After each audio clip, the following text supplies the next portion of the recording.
Les premiers rails du tram 13 sont arrivés à Saint-Germain-en-Laye il y a maintenant un peu plus d'un mois. La pause a commencé depuis la station RER A jusqu'à la gare de Saint-Germain-Grande Ceinture.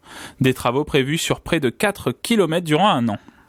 Donc cette pose de voie est réalisée sur une plateforme béton, pose classique. Nous avons un premier coulage de béton, pose de rail et un deuxième coulage de béton et on viendra ensuite une troisième étape de coulage qui définira le niveau définitif du tramway. Plusieurs zones de travaux, l'avenue des Loges, l'avenue du Président Kennedy ou encore la RN 184, des axes très fréquentés par les automobilistes.